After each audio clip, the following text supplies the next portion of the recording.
अशोक सिंघल ने बात की है रविशंकर प्रसाद कानून मंत्री से, सुनिए पहले। ये कानून का पालन है।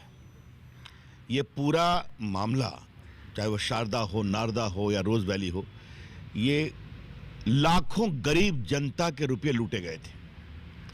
सीबीआई की इंक्वायरी सुप्रीम कोर्ट ने कहा था। क्या ममता जी का फर्ज नहीं बनता है कि ईमानदारी से जांच हो? एक पुलिस कमिश्नर को क्यों बचाया जा रहा है? ये तो मेरे सवाल थे। आज कोर्ट ने कहा है, इससे अधिक मैं कोई टिप्पणी नहीं करूंगा। अब कोर्ट का निर्णय अपनी जगह पर है, लेकिन मैं बड़ा पॉलिटिकल सवाल उठाना चाहूंगा कि वो पेश क्यों नहीं हो रहे थे। ममता कह रही है हमारी जीत है, नैतिक जीत है जो सुप्रीम कोर्ट ने कहा गिरफ्तार नहीं होंगे। मैं इनसे कोई बहस नहीं करूंगा इस पर। कोर्ट के, आप मालूम है मैं कानून मंत्री हूं, कोर्ट के निर्देश पर कोई टिप्पणी नहीं करना है। लेकिन यह सबों का फर्ज बनता है कि अब सुप्रीम कोर्ट ने कहा कि इसके पूरे कॉन्स्पिरेसी एंगल को आप एग्जामिन करिए, मनी ट्रेल कहां कहां गया है उसका एग्जामिन करिए, तो इसमें सहयोग तो होना चाहिए था ना। सीबीआई को क्यों जाना पड़ा? क्या सच्चाई नहीं है? जहां तक मुझे जानकारी मिली है कि उनको 3-4 बार समन किया गया था। लेकिन ममता की जीत कैसे है? ममता कह रही मेरी जीत अब है। ये मैं उस पर, उनकी जीत है, वो उनको अपनी बात कहें। मेरे लिए चिंता की बात यह है कि देश के इतिहास में पहली बार हुआ है कि एक कमिश्नर लेवल का पुलिस अफसर धरने पर बैठ रहा है। वो देश के शासन के लिए बहुत चिंता की बात। एक आखिरी सवाल, ममता बनर्जी का कहना है कि संविधान का उल्लंघन कर रही थी केंद्र सरकार, दखल दे रही थी वहां स्टेट के मामलों में। क्या संविधान का उल्लंघन ये नहीं है कि अमित शाह के हेलीकॉप्टर को नहीं उतरने दिया जाए?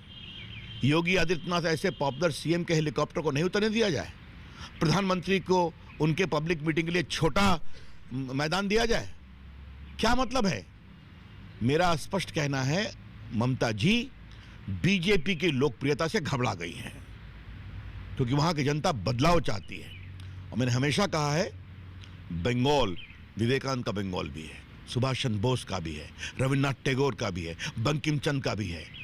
आप अपनी बात कहें, अपनी बात कहें, जनता तय करिए। लेकिन आपको नॉमिनेशन फाइल नहीं करने दिया जाएगा, आपके लोग आएंगे तो उनको पीटा जाएगा, फॉल्स केस में फंसाया जाएगा। इसका मतलब क्या है?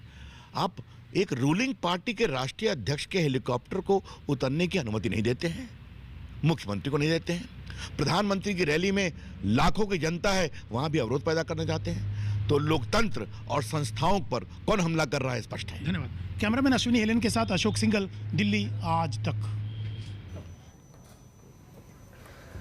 तो देखा आपने, रविशंकर प्रसाद खुलकर टिप्पणी नहीं करना चाहते ममता बनर्जी की नैतिक जीत वाले बयान पर, लेकिन वो ये साफ साफ कहते हुए कि संविधान तब भी नहीं रखा है ममता बनर्जी ने उसके महत्व को, जब वो अमित शाह को या योगी आदित्यनाथ को हेलीकॉप्टर से पश्चिम बंगाल में उतरने